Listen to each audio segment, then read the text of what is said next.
What is going on, everybody? Sorry for the delay. Cam K here on GeForce TV for the NASCAR Pinty Series Power Hour. A little bit of technical difficulties to start off today. Well, busy day at work, so got a little bit delayed on everything else, but we are here, and we are now officially under 1 month until the start of the season. Not much in terms of news that's taken place. We will, of course, revisit and talk about stuff that did happen over the past week that took place in the NASCAR Pinty Series community page. Definitely make sure that you check it out. We'll have, obviously, more stuff happening as the weeks progress. NASCAR Pinty Series is coming up really quick, May 13th at Sunset Speedway. Still waiting on some announcements, I think, to drop. I think the majority of the big stuff has been announced. However, we're still waiting on some clarifications in terms of details for some of those names like Trayton Lapsovich.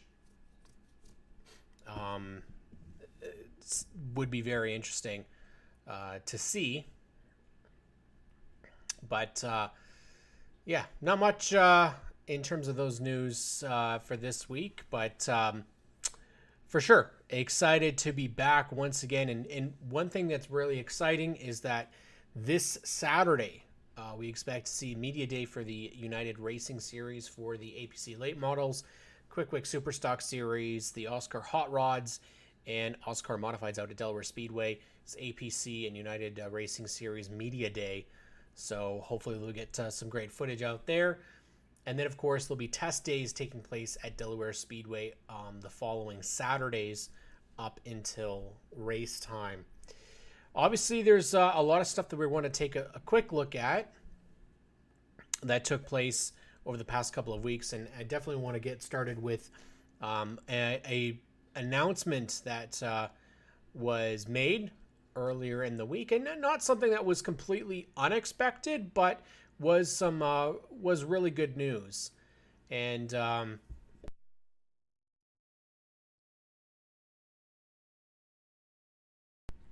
and we're going to take a quick look here on our second screen. So this is the big news.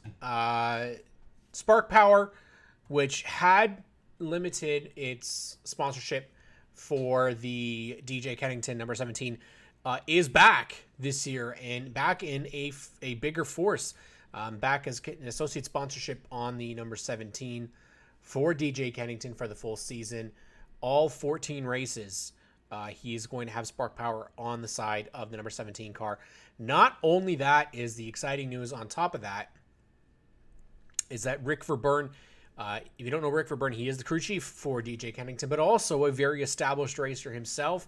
He's raced in the APC late models, also raced in the United Racing Series, be back once again in the Quick Super Stock Series in the 88. Similar looking paint job, really slick looking Super Stock. Thanks with Spark Power being back on his car once again. Lots of people really excited about this news, as they should be. Having Canadian corporations come on board and stay is absolutely fantastic news. And at the end of the day, DJ Kennington is a name that can do really good things for many, many partners.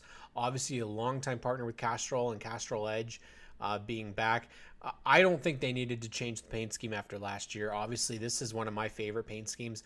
I'll admit, when it first came out, not really the biggest fan of it, but as the season came out and when you see it, instead of the 2D render here, when you actually see it out at the track, it definitely is a really, really nice change. Sure, we can say that the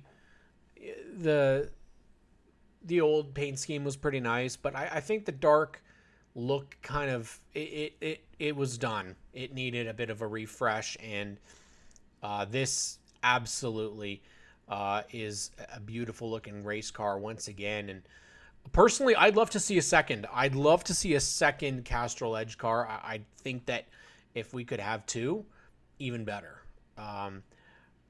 17 and maybe a, I don't know, maybe a 71 for Brian Cathcart with Castrol Edge. That'd be kind of cool. But as of right now, DJK is going to have the one full-time car. We're still expecting that they're going to have a rental ride, which has normally been run as the 28. And then they're going to have a lot of cars provided by DJK. The team isn't going to be DJK as such, but this is great news. And this is one of the things that you like to see. Similarly, on this car, Will Ride Transport back on their car, Cathcart Trucking back on their cart. I don't see Canadian Linen back on this car. CIM Metals I don't see on it. So I hope those contingencies are back as well.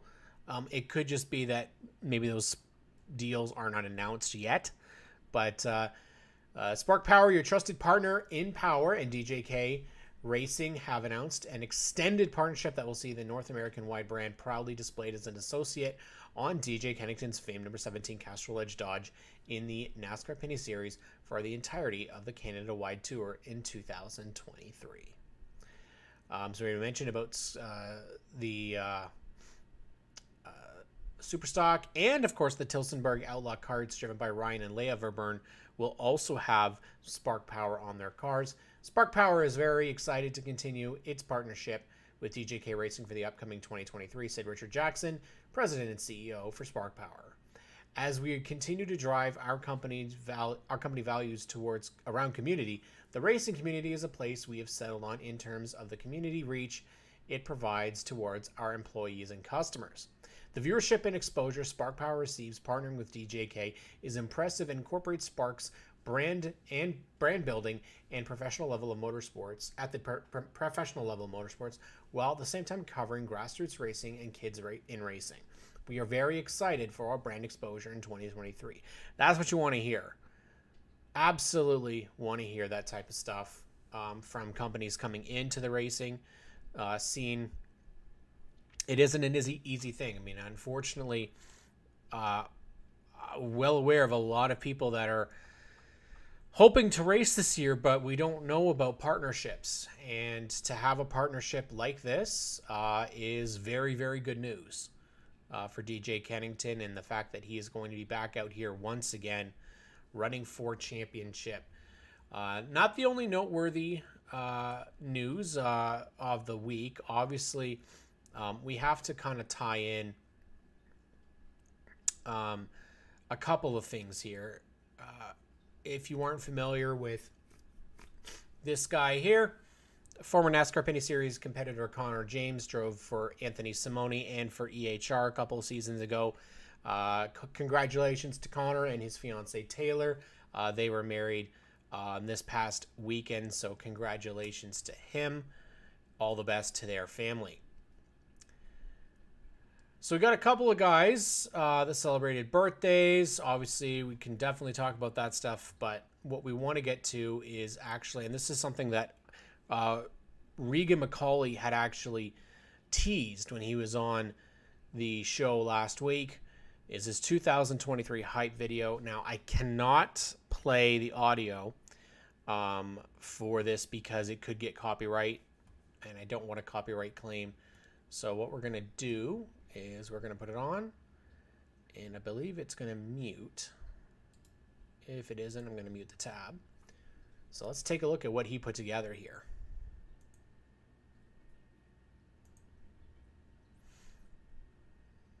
A little bit blurry. Let's fix that.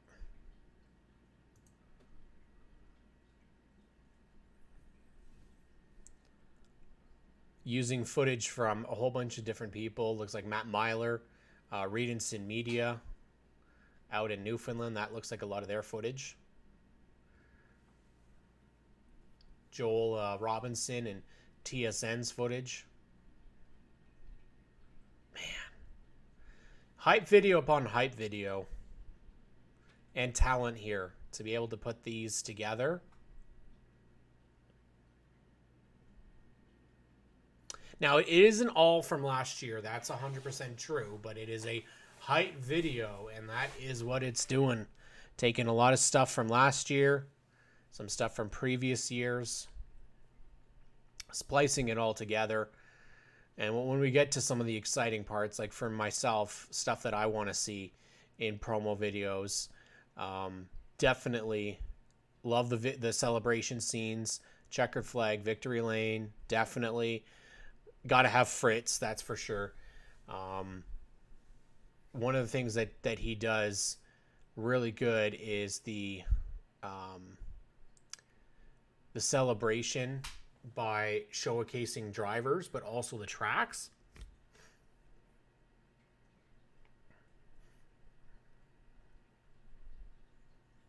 The great finishes from last year.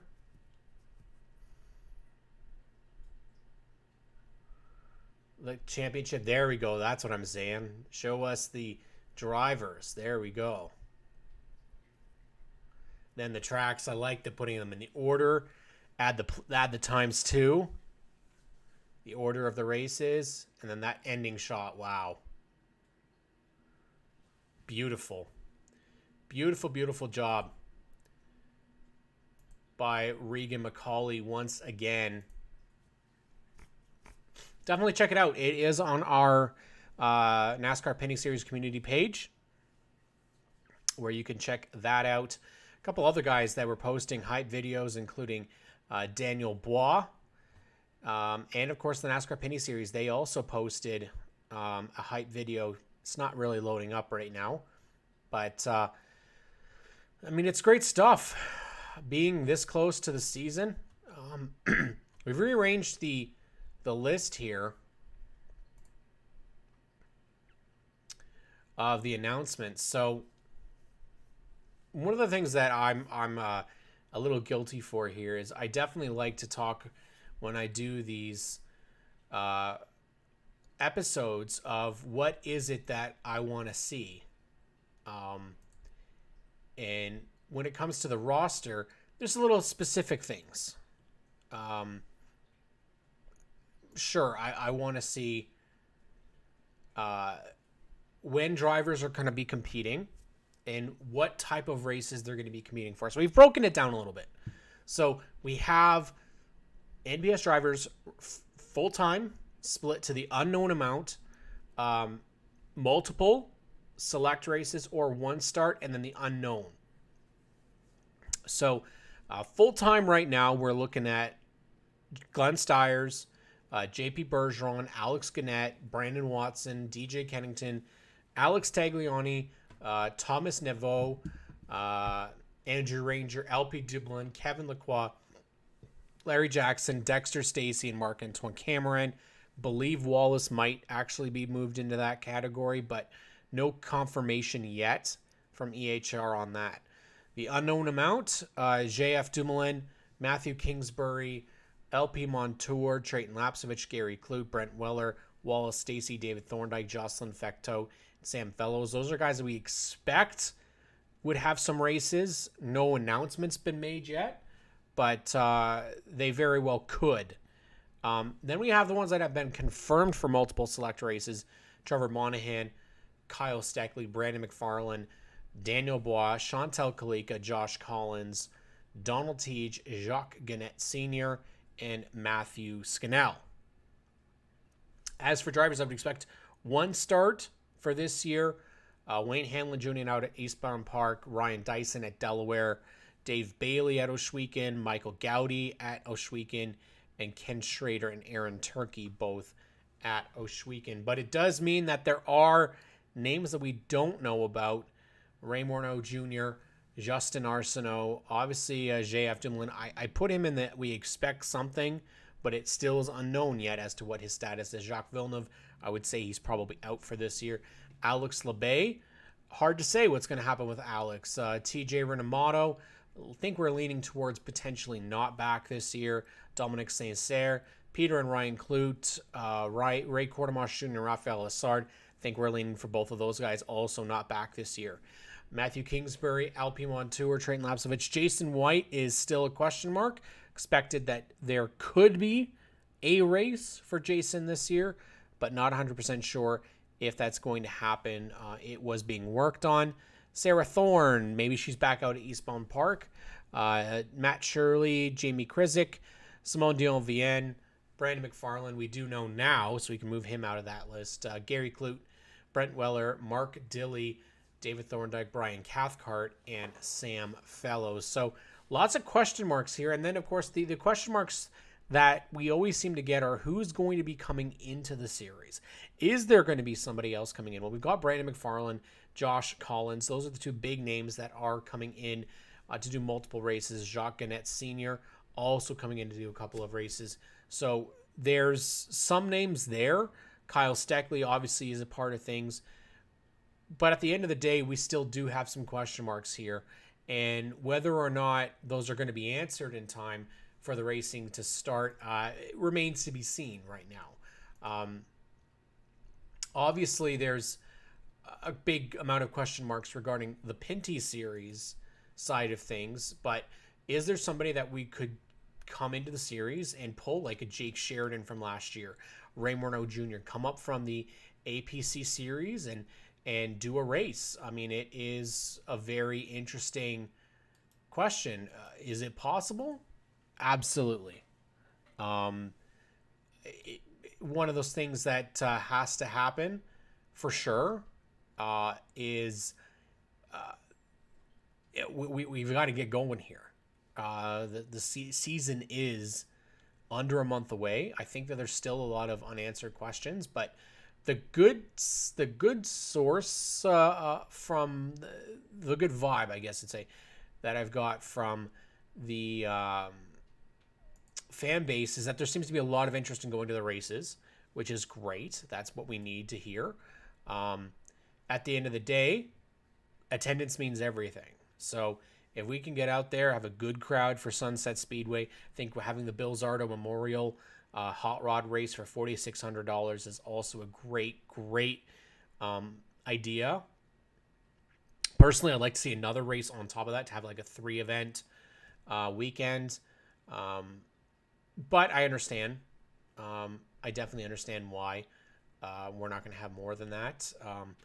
I expect that we'd have some pretty good turnout for the hot rod race. Obviously, Bill Zardo is a legend in Canada, a legend across Ontario, and I hope we get some entries in that event that show up just because this is a memorial race for him. It would be a very interesting off season if we came back and the NASCAR Pinty Series opener is a banger, just like we were typical of seeing. I do think that in the past couple of seasons, we've been pretty lucky with the finishes. Last year was a great finish. At the end of the day, we have a lot to look forward to here. But again, I still have some question marks. Like, we had 27 drivers in the finale at Delaware Speedway. 27. That was a huge deal for this series. If we go back to the start of the season, there was some question marks. We had 20 cars to start the season at Sunset Speedway. We would have had more. There were parts issues and there was weather. So at the max, I think we were looking at 22 last year for Sunset. This year, I think we're still around that 20 car mark. For sure, there's going to be some changes taking place. Just give me 1 second, everybody.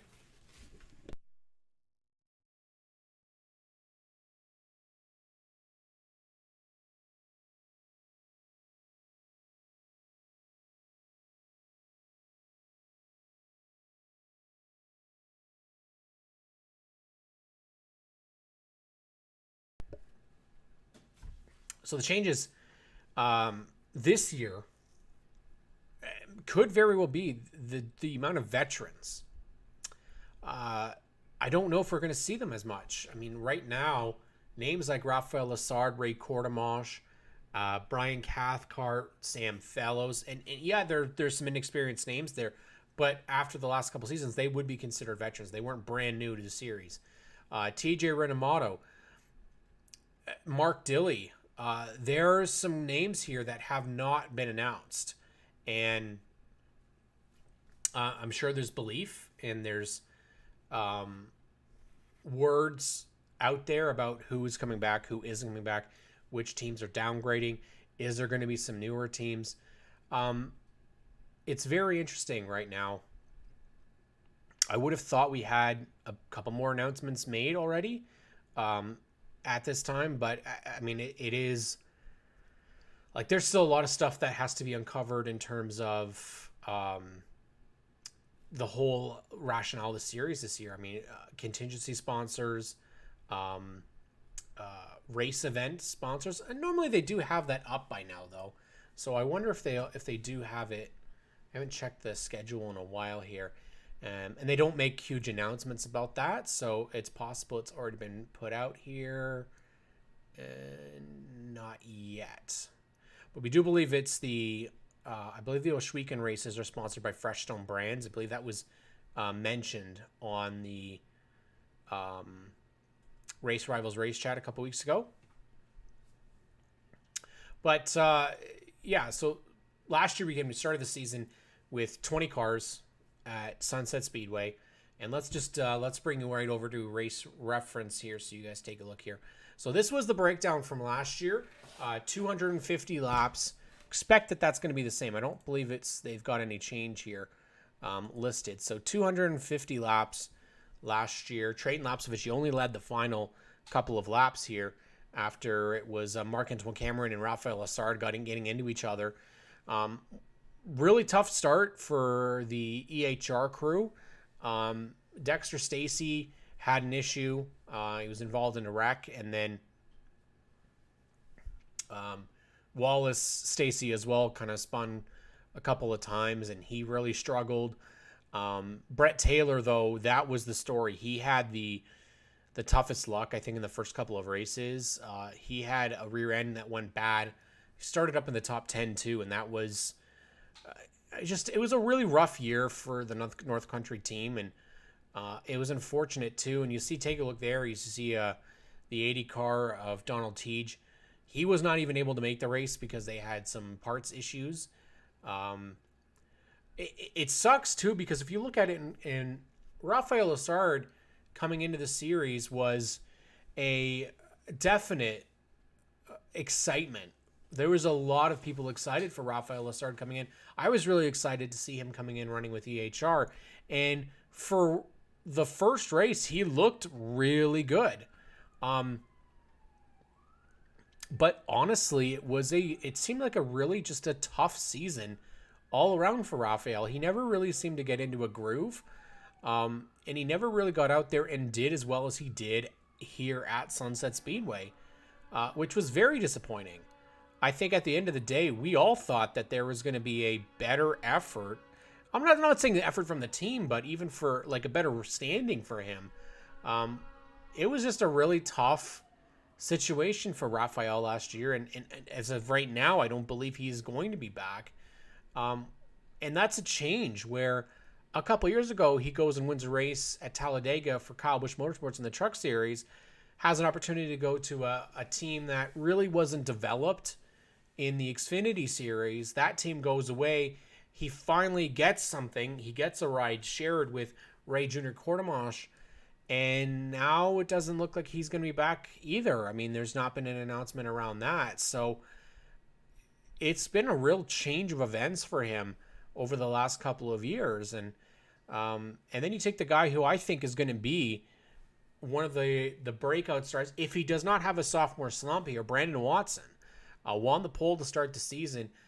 He had only led 38 laps. I mean, we knew right from the start here that Marc-Antoine Camirand is going to be a very, very tough beat.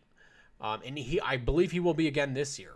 Now, my understanding is that there is going to be some tech changes across the board for the cars this year. I think there's going to be a big change in terms of how they follow their processes in the tech side of things, specifically when it comes to how they govern and how they monitor the cars this year.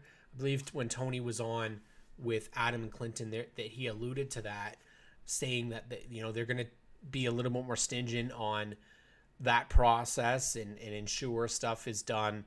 I'm not saying maybe just done a different way. And so that might result in some changes here in terms of who's the best of the best to start the season. But again, when you look at the guys who have already committed to this year, we really don't have an inkling on who is going to be the guy right out at the start of the season. As Terry says, more scrutiny is required. That's kind of what I have heard, is that they need to be a little bit more on it when it comes to the tech side of things, and they admit that, and they're going to work on that this year, especially I think because there was a lot of controversy regarding tech stuff all the way through the season. We don't really need that. Like, that doesn't make racing great when you have that type of stuff happening. I mean, it does happen across the board. It's always happened in racing, but if people are making those calls in terms of cutting corners that they know are cutting corners, that sucks. If you can't beat them fair, then don't beat them. I'd rather see that be clear across the board, that hey, and I think penalty wise as well, that was another thing I think people were very concerned about, was what the penalties will look like for people that do break it. So obviously processes are always something that have to get looked over every year. The other thing that people have to remember is that there's going to be a switch here, that the leadership team is different. This is the experienced Tony Spiteri coming in. He's going to have a different way of running things than, say, things were run in the past. I would expect there's going to be new ideas, new concepts to push forward, and that all has to get overseen. It all has to get approved. So while, again, fans can sit back and we can be, what's going on? We have to be patient. It's the hardest thing out there, really, as a fan, when you're trying to build the excitement and get going. But you know that you've just got to be patient because stuff should be coming. It should be on its way. There's definitely excitement there. And with these hype videos, I tell you, man, the people getting hyped up for the season like no other. But I've definitely got to say that I going into the season, I really don't know who's the favorite, because I would say it would be Paye Racing, but I also don't know about that because I don't think Andrew Ranger is going to sit back. I do not believe Andrew Ranger is going to have a year like he had last year. Mechanical wise, yeah, sure, that may not have been his fault with the mechanical problems they had last year. Like, he was bad here last year. He was, if I remember correctly, when they talked about that car, Andrew said he would never drive this oval car again because he just struggled so much. Like, he started 13th, he finished 12th, 2 laps down. They were just completely out to lunch. And he's not going to have the same crew chief as last year because Caden Lapsevich is down in the ARCA series this year crew chiefing. So that's where the interest lies for me is, okay, yeah, sure, Cameron very well could come back and dominate once again and win a second championship. But if you're telling me that Andrew Ranger is going to accept what he went through last year, I don't believe it. I think Kevin Lacroix, and that's the other thing too, is that Kevin Lacroix, he's another one that, again, I would expect. He's sick of finishing second in this championship. He's sick of not winning it. So if he can go out there and get those wins right off the top like he's done, but stay consistent and don't get caught up in other people's messes. Don't get yourself riled up. I think if Gary Klutz behind him at some point this year for a win, I would expect that Gary will move him. I know Gary's not he's not a dirty racer for sure, but I'm sure he would move him. He remembers everything that happened at CTMP, and at the end of the day, that's still going to be on drivers' minds. Some names that I think would be interesting for this year is definitely JP Bergeron. I think last year was a testing phase for him. He's already started racing this year. So he was at the ACT race just taking place at Loudon. Didn't have the best weekend. I think he started 14th, finished 14th. Didn't really get up there and challenge. But one of the things that JP really showcased was he's got that talent there. Sure, may not have gone up there and been like Brandon Watson last year or Trayton Lapsevich the year before in terms of winning, but he did get consistent. I think if you ask him, he knows where he went wrong, but he also knows what to do for this year. So JP and that entire team, I think it could be a little different because they are going to have 2 full-time cars this year. They did not have 2 full-time cars last year. They'll have the 24 of Thomas Nouveau, and Thomas Nouveau is new to this series.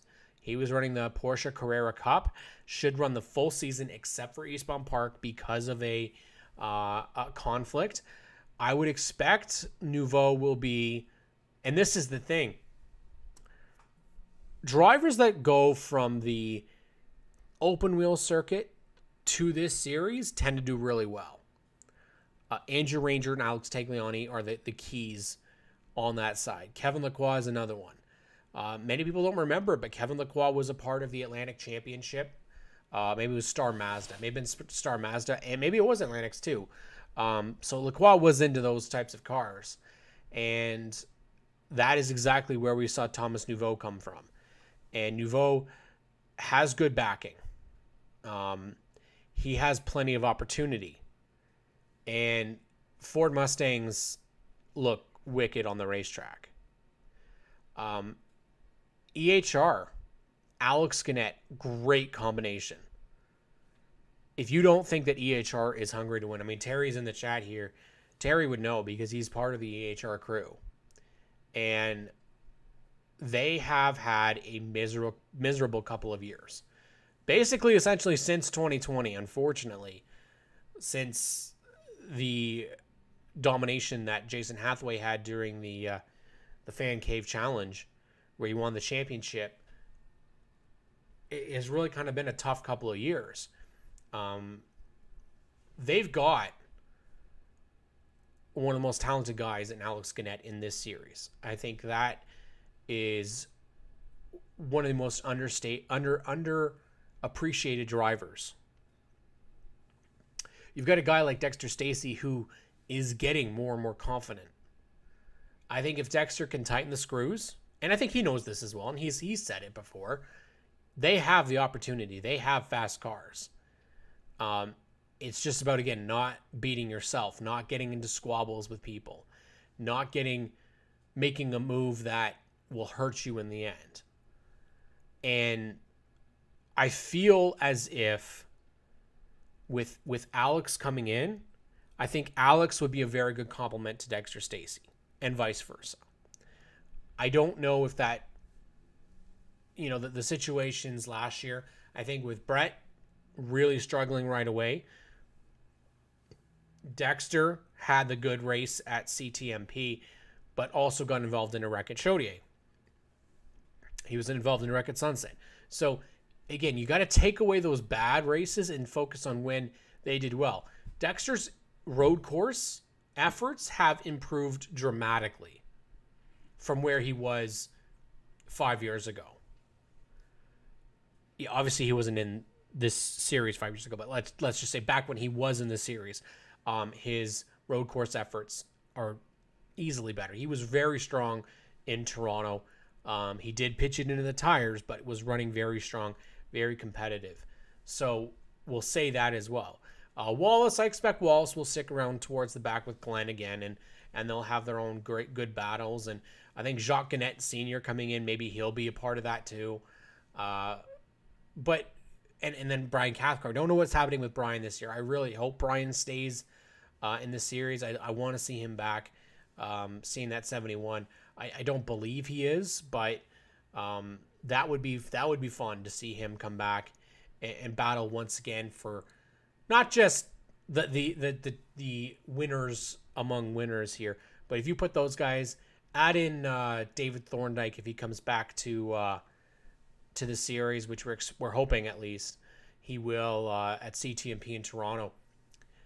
I think there's going to be that nice little like veteran / older driver battle that we had last year, while the younger drivers are all battling up near the front. And I think a guy like LP Dumoulin, he is not going to settle for what he went through last year either. So you've got, and that's the thing we're talking about, you've got names that had subpar years last year.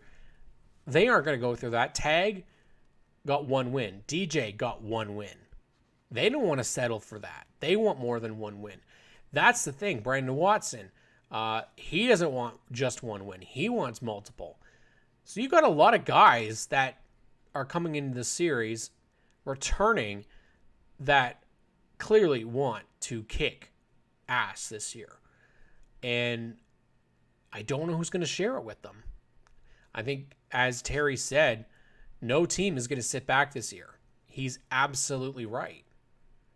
Nor can you, because if you mess up in the early part of the season, we're seeing consistent races from people that you can have one bad race, but you can't have two or three. And that's the reality. This is different. There's no chase here. If you screw up and you lose a whole bunch of points, you can't just win and then all of a sudden get bolted back up to the front and have a chance at the championship. You lose points if you're not out there racing. I think one of the changes this year for the series is going to be the absence of the multiple cars from Dave White. I mean, we know that he has limited. He's not going to have 5 cars anymore. He's down to 2. And at the end of the day, when we talk with them, it had to happen. It was too much, and the consistency was the issue. you don't want to have that. You don't want to have cars breaking every week, and unfortunately, they did. Cars in a crash or cars breaking is just too much work. Lots of this. It is very tough. Thanks, Tim. We were late too. It's okay. We had technical difficulties to start us off. Not much in the way of news this week. Just a couple of confirmations. Spark Power back with the DJ Kennington, and then we're talking about the first race that we had last year, and we'll talk about what we see happening for this year. We've already talked about where our roster sits right now. Unfortunately, just like I said, we're waiting for the big drop, the big news to drop, and I expect there'll be a bunch of it, either on Race Rivals Race Chat at some point, NASCAR.ca, or on their socials. Tony said a couple weeks ago that we expect that the tech and the series director news would drop in a couple of days. He said that it's a lot of stuff going on right now. So when that happens, you got a lot of deals that got to get sealed. You got a lot of stuff that you've got to figure out. And will it probably all be announced before May 13th? No. It might get found out on May 13th. Also, we tend to find stuff out when people start testing. And that's what happened last year. I mean, the Gary Clute deal, we didn't find out until he was testing. And it was in a DJK car. The old Engine Ranger Purple 51 car. So as we head to, the end of the month here, we are essentially going to be, like next week, we're 3 weeks away from the start of the season. Do we know if the series is ready to go? I would think so. I think so. The teams and the drivers still probably under wraps a lot of that stuff. I think we're seeing a little bit more out of some teams. Daniel Bois, MBS Motorsports, posted a teaser. So they're definitely ready to go.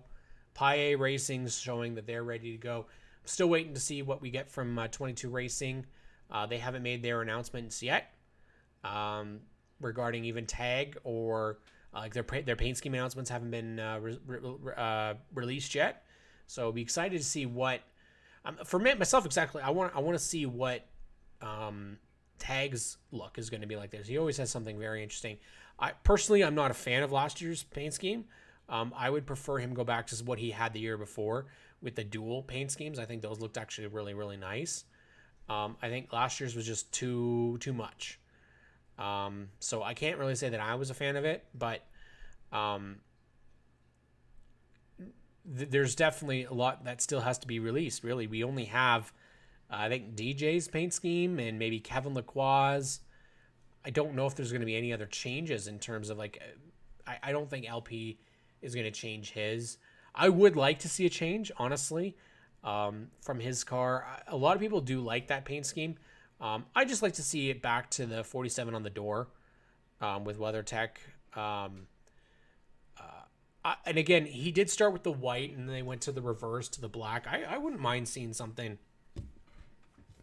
kind of similar to what we've got up here with the W and then the WeatherTech Racing on it. That would be okay. I think, like I said, that there's the Glenn Steyer's. I think that paint scheme will stay the same, or at least similar. I would think the 92 and the 66 might look a little different,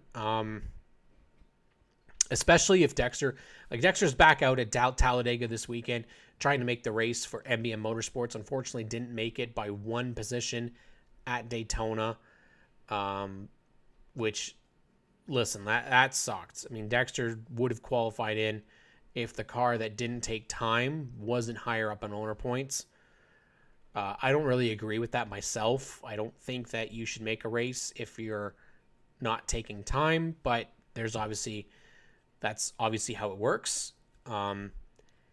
And they make the rules, so that's what they got to deal with. But I expect that if he's going to have recap recovery on his car down south, that maybe he's going to have recap recovery on his car up here.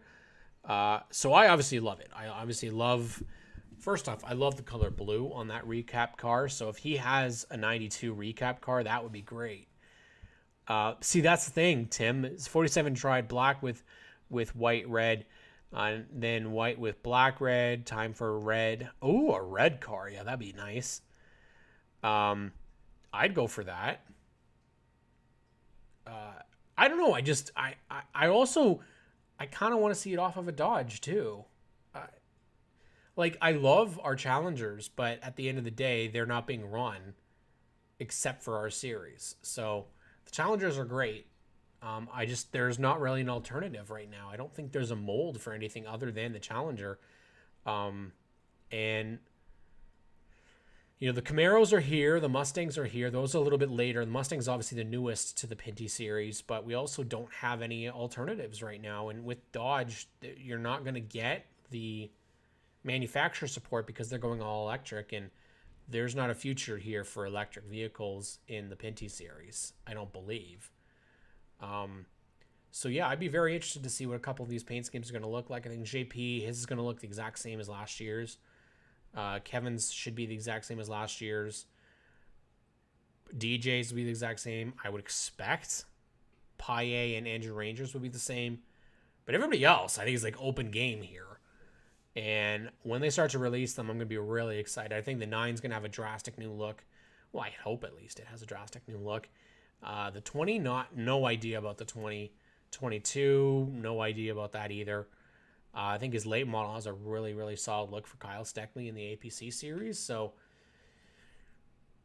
lots still to be released here for the show. And, we'll obviously be here to talk about it. Daniel Baugh will have a new look. But, and Schweeken, Tim, for me, as long as I get to see the Nitro 5499 again, and for God's sakes, please let me see the Super Clean 17 again. That is a beautiful race car. And hopefully it does bring a couple of other companies on board. That would be really cool to have some of those one-off companies to be a part of the dirt race. Not sure if we will see it, but absolutely would be on board if we could get some solid new looks. Again, we don't really know who is back yet and who isn't. The news is still there. If they try to force electric cars on racing, it'll be the end, as Formula E is business fund to deal to see how. I'm not sure what you're trying to say there. How the green will look. I get that wraps cost so. Yeah, they do. They cost a lot of money. But guys, like, again, if you've got a business like that, like Castrol, which also, again, so Castrol is Wakefield Incorporated. And Wakefield is the Canadian manufacturer of Castrol. But they also manufacture Super Clean. So that's where that kind of works. Evening, most of these cars will be gone in 3 years to EVs. Hate it, love these bodies. Yeah, I mean, I would say the electric side of things, but I don't think 3 years. I think, listen, I've put it out there before. Do we get rid of the gas guzzling cars that we use on the street every day? Yeah, I can see that. I can see that working. Because it's the ones that sit in traffic for hours and hours and hours. That I can see. But we race 4 or 5 months of the year and only on the weekend. So it's not like the bigger issues. It's not like the bigger issues, which is stuff like that, where you're sitting in traffic for hours and hours and hours. Like I can see that being a problem. But nowadays, I think really you just have a hybrid, you're fine. Race cars, I think, would be the exception. The problem I think that we're facing right now is not just that, it's noise. And the other side of it is land value. That is the hardest thing that we're up against. I think based on certain crowd sizes, if you look at like Formula One, they're not suffering at all. At all. I mean, I've talked with guys here that work at the Sunoco, who is who we deal with. We deal with B&G Race Fuels that provides us Sunoco race fuel for the NASCAR Pinty Series.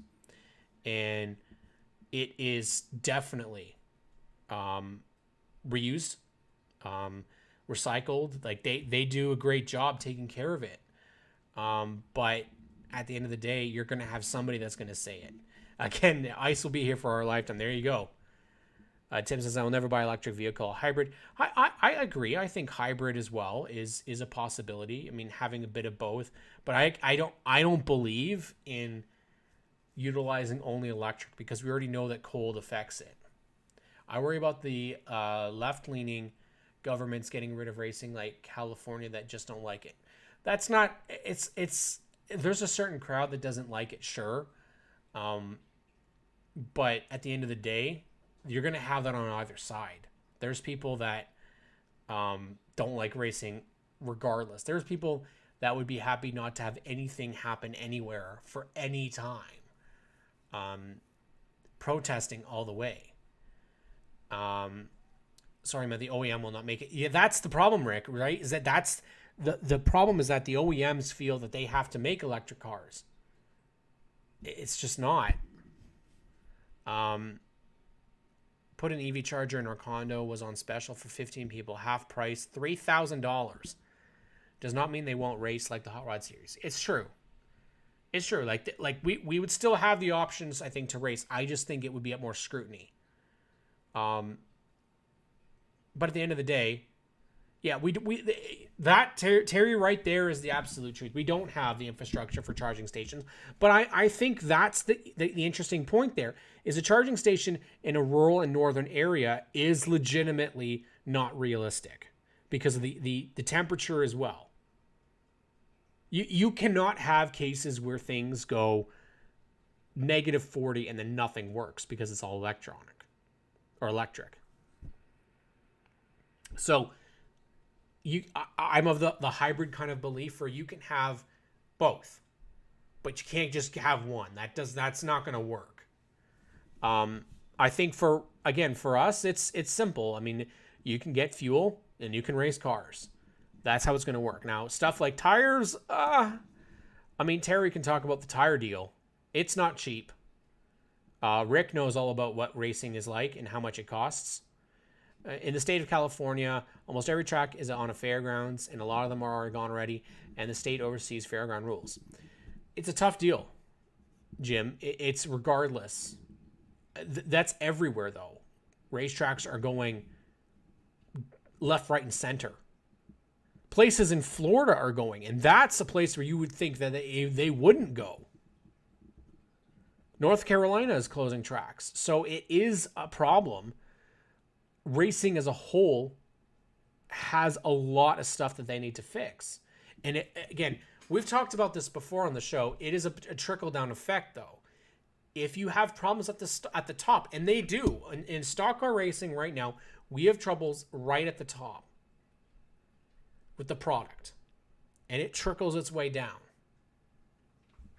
I think we're very lucky here that we have the Pinty series. We don't have to deal with those car issues. We don't have to deal with those playoffs, broadcast issues.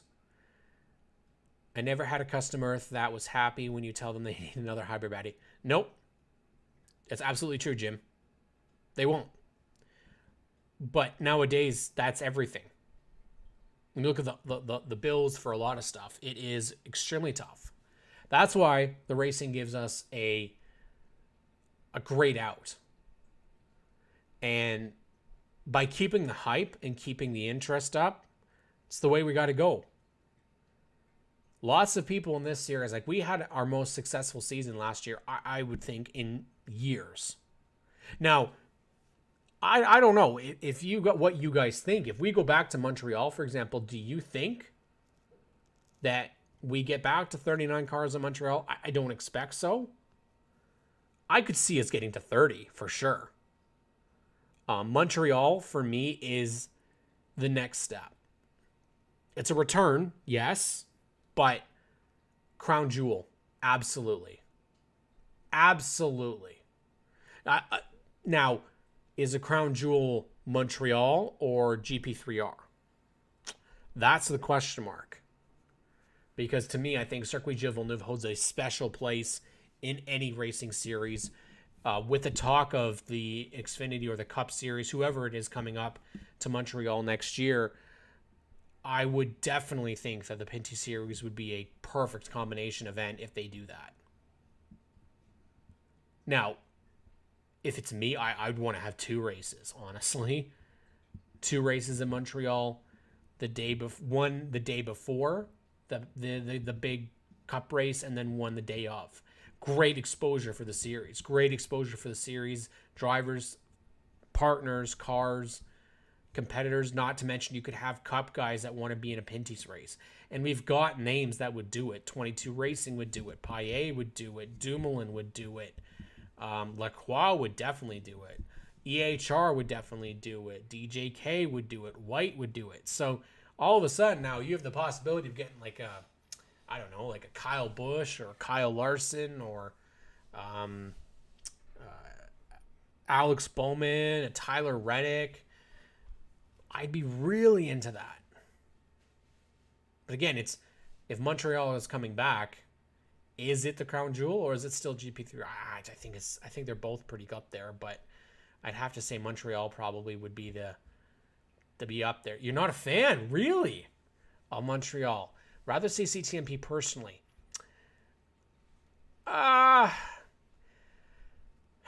This is a tough one. This is a tough one, though, Rick, because part of me agrees with you. But also, I look at it and go, I actually think, and I don't want this to be the case, but I actually think that NASCAR, like NASCAR South, would come up and do something different. I don't know. I like Toronto, you cannot move around. That's a fair point. Maybe not for the locals or Pinty's enthusiasts, but for the eyes of the higher level fans, indeed. One thing that I think would be attractive, really attractive, is CTMP with the elevation. The elevation game is amazing there. The other thing that would be the side of it is just because the Xfinity Series put on great races does not mean the Cup Series would put on great races there either. You have to remember that. It's been years since we've been there. And maybe, to Rick's point, do we associate CTMP more now with NASCAR than Montreal? Do we get a sense more of Formula One is Montreal's series? And that's maybe where I agree kind of on Rick's point. It'd be more of a festival. It would be a festival, I think, in Montreal too. But again, you're definitely right. I think in terms of what you're saying here, what is it that they want to expose them to? Do they want to expose them to downtown Montreal, where I think a lot of the Cup guys might struggle? Nationwide back in the day, I think they may have struggled too. Jim Haynes says at Langley, he gets along with the city great and their promotions. Do many things like visit Hampton, where Langley is, listings, go here. That's a good idea, Jim. Very good idea. That's the thing. We've been away from Montreal for so long. Well, that's it, Reegs. There's this assumption that we go back there and it's going to be that good again. Well, we have no idea. What if we go there and it ends up being like a race that we saw at Martinsville this past week, when nobody can pass and nothing is great? Now, we don't know if that's going to be the case, but personally, I think either one of those options are great. I think GP3R would be good. Now, I don't expect that the Cup Series would actually do that. You kind of need a big city for the Cup Series. I'm not saying Trois-Rivières is not the big city, but Montreal or Toronto would be the two.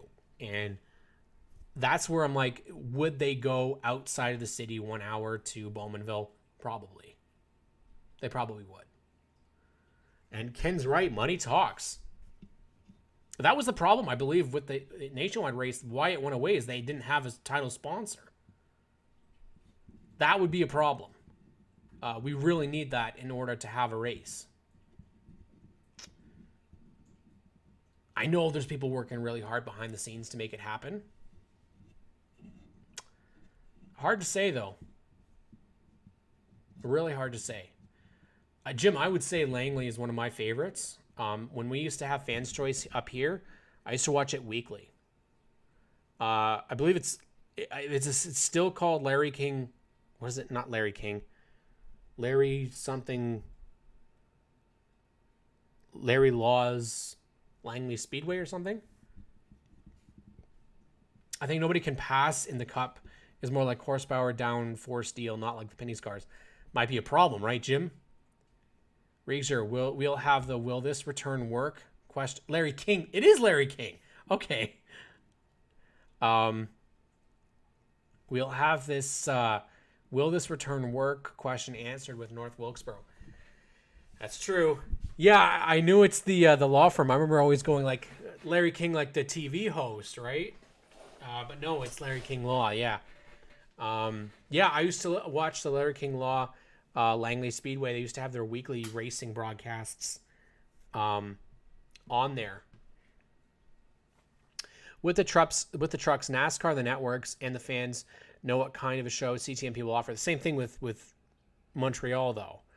But I guess in terms of what would work,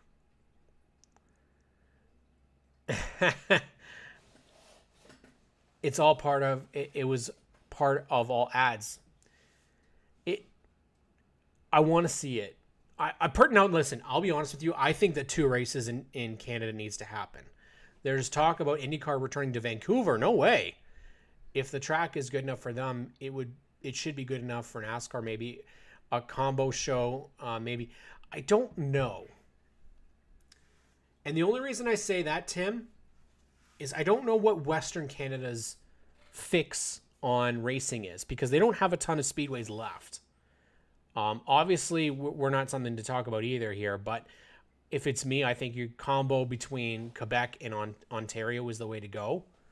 But combinations tend to work. What type of track, though, are they talking about at Vancouver? Are they talking about doing another, like, downtown race, like a street race? Because I'm all for that. I loved the Vancouver circuit. Speaking of the short left is for an IndyCar, a street race where Cup has been going.